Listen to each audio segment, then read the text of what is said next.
അസ്സലാമു അലൈക്കും. നമുക്ക് ക്യാരറ്റ് പുഡിങ് തയ്യാറാക്കാം. അതിനായിട്ട് ഒരു 1/2 കിലോ ക്യാരറ്റ് അല്പം ഉപ്പിട്ട് കുക്കറിൽ വെച്ച് പുഴുങ്ങിയെടുത്തിട്ടുണ്ട്. തണുത്തതിന് ശേഷം നമുക്കൊരു മിക്സിയിലേക്ക് 1 ഗ്ലാസ് പാൽ ഒഴിച്ചത് നന്നായി അരച്ചെടുക്കാം. ഇത് നമുക്കൊരു പാത്രത്തിലേക്ക് ഒഴിച്ച് കൊടുക്കുക. ഈ അരക്കുന്ന സമയത്ത് ആവശ്യത്തിന് പഞ്ചസാര ചേർത്ത് കൊടുത്തിട്ടുണ്ട്.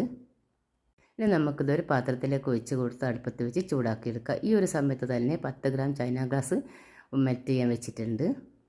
അങ്ങ് ചൂടായി തിള വരുന്നൊരു സമയമുണ്ടല്ലോ, ആ ഒരു സമയത്ത് നമുക്ക് ചൈന ഗ്രാസ് ഒഴിച്ച് കൊടുക്കുക. അതിന് മുമ്പായിട്ട് ഞാൻ 1 കപ്പ് മിൽക്ക് മേഡും കൂടി ഒഴിച്ച് കൊടുത്തിട്ടുണ്ട്, ഒരു ടേസ്റ്റ് കിട്ടാൻ വേണ്ടിയിട്ട്. ഗ്യാസ് ഒഴിച്ച് കൊടുത്ത് നമുക്ക് ഗ്യാസ് ഓഫാക്കി വെക്കാം കേട്ടോ. നമുക്കിതൊരു പുഡിംഗ് ട്രേയിലേക്ക് ഒഴിച്ച് കൊടുക്കാം. ഇതിന് ഒരു ചെറുതായിട്ട് ഡെക്കറേഷൻ ചെയ്യാൻ വേണ്ടിയിട്ട് 1 സ്പൂൺ നെയ്യ് എടുത്തിട്ട് കുറച്ച് ക്യാരറ്റ് ഒന്ന് ക്രഷ് ചെയ്ത് വെച്ചിട്ടുണ്ട്. ഒന്ന് നമുക്ക് മൂപ്പിച്ചെടുക്കാം. ഒരു സമയത്ത് ഒരു 2 ടേബിൾ സ്പൂൺ പഞ്ചസാരയും കൂടി ചേർത്ത് കൊടുത്തിട്ടുണ്ട്. അപ്പോൾ നല്ല ടേസ്റ്റ് ആയിട്ടുള്ള ക്യാരറ്റ് പുഡിംഗ് എല്ലാവരും തയ്യാറാക്കി നോക്കണേ.